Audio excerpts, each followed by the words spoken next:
Frog and the Scorpion is probably one of my favorite stories of all time. It's been told by my mentor, Jim Rohn. That is where I first heard it.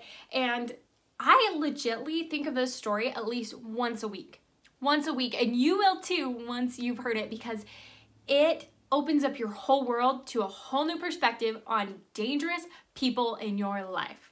Hey, it's Abby J, your friend and life coach, and today I'm talking to you about how to deal with socially dangerous people, and I'm telling the story of the frog and the scorpion, which is like such a good story, and legitimately I think about it all the time when dealing with people. So let's dive right into this story, and I'm going to give you some of my best tips for dealing with some people that are socially dangerous and can detrimentally affect your life if you let them. And believe me, they will try. So let's dive right into how to spot the scorpions in your life. So the story of the frog and the scorpion is this, that one day Mr. Frog is going to swim across the river. He needs to get to the other side. And he does this every day, all day. This is what he does. He's a frog, right? And so as he goes over to the edge of the river, he hears a voice, and it is Mr. Scorpion. And the scorpion comes over to the frog and he says, "Mr. Frog, I need to get across the river too. Do you think, you would be ever so kind to let me swim on your back? I'll sit on your back, you can swim across the river, and we will both get to the other side." And this frog looks at the scorpion and he says, no. Like, you are a scorpion, and when we get into the middle of the river, you are going to sting me, and I am going to die because you're a scorpion and you sting frogs. I'm not an idiot, right?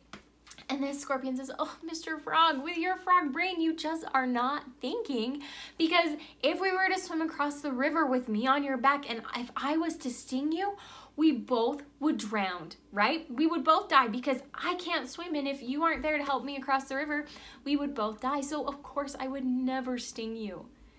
So the frog says, "Oh, like that actually makes a lot of sense, and I want to be a good person, right?" So he says, "Okay, you can, like, I'm going across the river, you can jump on my back." And so the scorpion gets on Mr. Frog's back, and they start getting across the river, and he's swimming, and all of a sudden this frog feels the sting of the scorpion in his back.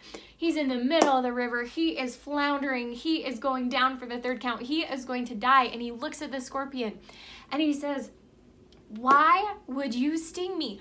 I'm drowning, but you're going to die too." And the scorpion turns to this frog and he says, "Because I am a scorpion and I sting frogs." And they both die in this river. I know you're reeling from that story because it really is one where you're just like, what the heck happened? Like, that scorpion killed itself, but that line of, "because I am a scorpion and it's like I sting frogs," I want that to sting in your mind, because the first thing that you need to do when you are dealing with scorpions in your life, and believe me, they're at home, they're at work, they're at school, they're at play, like they are everywhere in our lives. And the first tip that I have for you is to identify them. Scorpions disguise themselves, and just like in that story, they come to us as friends, and they're usually like really charismatic and charming and amazing, and so it can be a little bit difficult to identify a scorpion. And so the things to remember are, one, to remember that you need to have that personal experience. I'm not about, like gossip or about like hearing, "Oh, this person's so bad," but when you've heard it from somebody's mouth, you need to believe them. And so I want to give you 3 examples of scorpions that might be in your life. So if you're some of my younger high school audience watchers, a scorpion might be that super hot, super cute, super charming young man who is texting you all of a sudden, and he might be taking you to a dance that you're hoping to go to, right? But you've heard from your friend Sarah that he did the same thing to her and then totally dumped her after their first date. And you've also heard from Nicole down the hall that, like, he is not a great guy. And you've also heard from Jessica in your math class that they dated and he is only interested in one thing from a girl, right? These are scorpions, right? So he's a scorpion, and so that's somebody that, while he might be so suave and charming right now, he's eventually gonna sting you, girl, because you're no different than those 3 other girls. Okay, so that's high school example, right? Let's move on to a work example.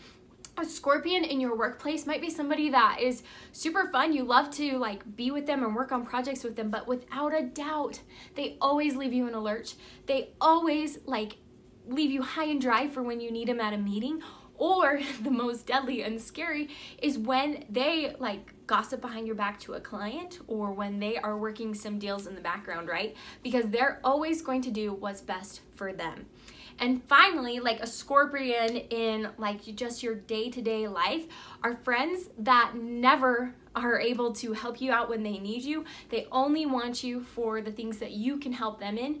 But when you're like, oh my gosh, will you please take my kids? They leave you high and dry. Or worse, they say yes and then forget or cancel on you right before you're bringing your kids over, right? There's all different types of scorpions, and the fact is you got to identify them and do not be afraid to mark them as a scorpion in your mind, right? We're not shouting this to the whole world, right? But we're marking this in our hearts of, you know what? I have been stung by this person before and I'm getting wise to it. Okay, so my second tip on dealing with these socially dangerous people and scorpions is this tip that I actually got from Oprah Winfrey, right? The woman of all wisdom. And it's this, that when people show you their true colors, believe them. What's so hard for especially the people I know you watching my video are amazing people who want to better their life. They want to give people the benefit of the doubt, right?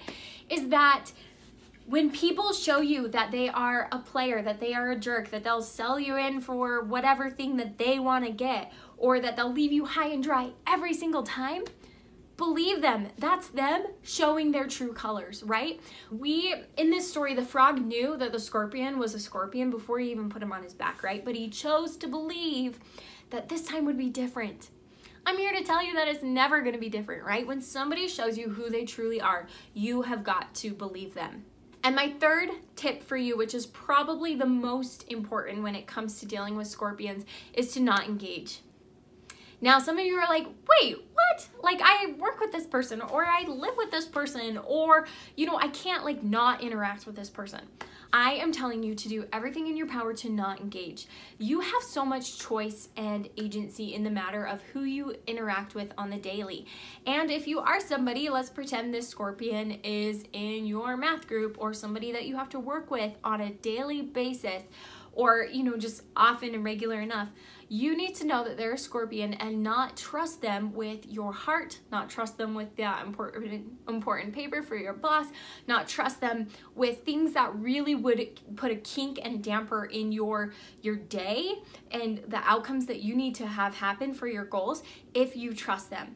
This sounds so harsh, but I really, from personal experience, know that there are scorpions in our lives, and while they don't mean to and they never even recognize themselves as a scorpion, they will sting you, even if it's at a detriment to them, right? You're going down, but they'll go down too. And so don't engage and do everything that you can to distance yourself and to keep a safe barrier of like, I am so cordial, I am so nice, but I do not take you across the river, right? So back to our examples, if that's that cute boy who's texting you, cut this relationship off before it starts, right? Save yourself that sting. If it's somebody at work, try to maybe work with somebody else in their department. Maybe, you know, always engage them in their expertise, but don't make it so they're the last person editing that file to go to your boss, or don't let them alone with the client ever, right? Or if this is that friend of yours that just like you can never count on, do you really need them in your life? Serious question for you.